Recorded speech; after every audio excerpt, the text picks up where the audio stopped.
नमस्कार, शिर्केज फूड कोर्टमध्ये आपले मनापासून स्वागत आहे। आज मी तुम्हाला वालाची दाखवणार भाजी पारंपरिक महाराष्ट्रीयन पद्धतीची बनवलेली आहे। मला माझ्या सासूने बनवली होती। कोणी कालवणाच्या स्वरूपात तर कोणी लपथपीत स्वरूपात बनवतात, पण मी तुम्हाला सुकी भाजी करून दाखवणार आहे। सासूने ज्या पद्धतीने मला शिकवली होती त्याच पद्धतीनेच आज भाजी करून दाखवणार आहे। मग रेसिपीला सुरुवात करूया।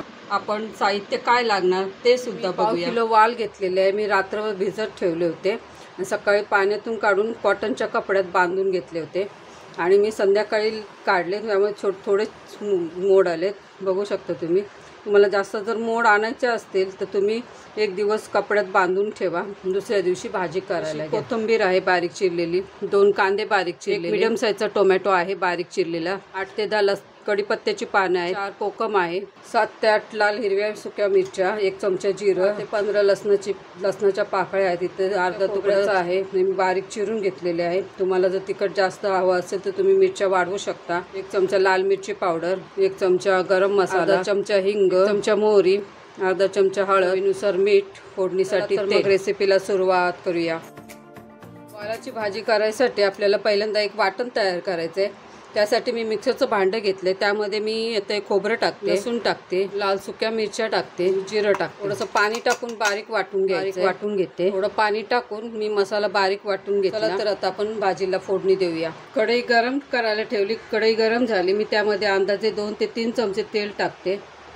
तुम्हाला जास्त तेल टाकायचं असेल तर तुम्ही टाकू शकता। चांगलं गरम झालं की त्यामध्ये आपण मोहरी टाकूया। गरम झाले त्यामध्ये मी मोहरी टाकते, छान तडतडली ना का मग त्यामध्ये आपल्याला कढीपत्ता टाकायचा आहे। तडली त्यामध्ये कढीपत्ता टाकते, कढीपत्ता छान परतून झाला आहे। त्यामध्ये आता मी बारीक चिरलेला कांदा टाकते, कांदा छान परतून घ्यायचा आहे, लाल होईपर्यंत परतून घ्यायचा। कांदा ब्राऊन करायचा नाही तर लालसर करायचा आहे। तर लाल झाला बघू शकता तुम्ही, ते हिंग घालते, छान परतून घेऊ।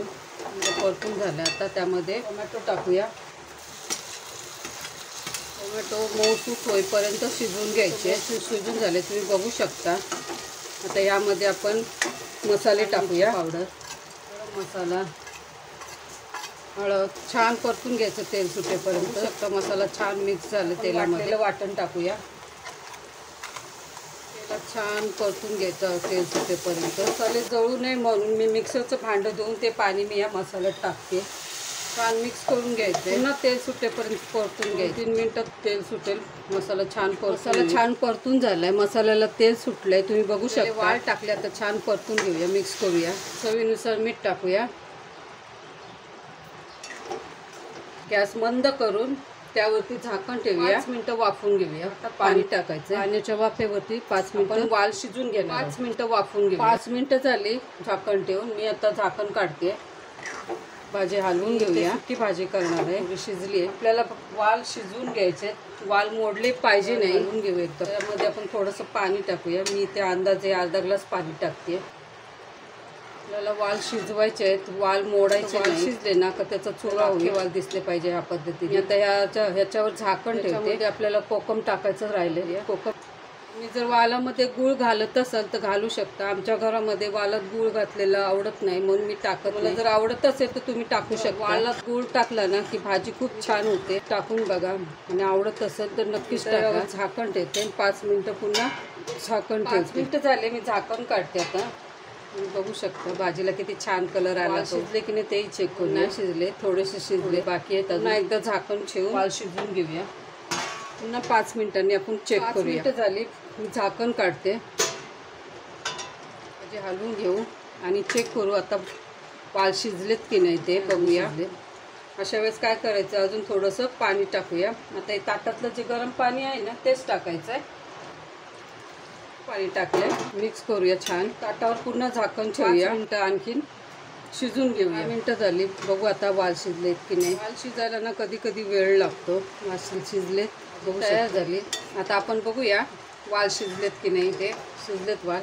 वाल जर आपल्याला असेच अख्खे ठेवायचे असतील ना तर काय करायचं, अंदाज घेत पाणी टाकायचं, एकदम पाणी टाकायचं नाही, त्यामुळे काय होतं वालाचा चुरा होऊ शकतो। वाल शिजायला जवळजवळ 15 ते 20 मिनिटं लागतात, वाल शिजायला वेळ लागतो। बघू शकता वाल शिजलेत। आता मी यावरती कोथिंबीर टाकते बारीक चिरलेली, मी या पद्धतीने नक्की करून बघा आणि हो मला कळवा ही भाजी तुम्हाला आवडली की नाही ते सांगा. जर माझ्या रेसिपीज आवडत असतील तर मी डिस्क्रिप्शनमध्ये माझ्या चॅनलची लिंक देते, तिथे जाऊन तुम्ही रेसिपीज बघू शकता. ही भाजी मी डिशमध्ये किंवा बाउलमध्ये सर्व करते. बंद केला. मी भाजी भाकरीसोबत, चपातीसोबत किंवा भातासोबतही खाऊ शकता. खूप छान होते. जर माझी रेसिपी आवडली माझ्या चॅनलला लाईक करा, शेअर करा आणि हो सबस्क्राईब करायला विसरू नका, ज्यामुळे काय होईल माझ्या रेसिपीचा नोटिफिकेशन तुम्हाला सर्वात आधी मिळेल. व्हिडिओ पूर्णपणे पाहिल्याबद्दल मी तुमचे मनापासून आभार मानते. पुन्हा भेटूया अशाच एका नवीन रेसिपीसोबत. तोपर्यंत धन्यवाद.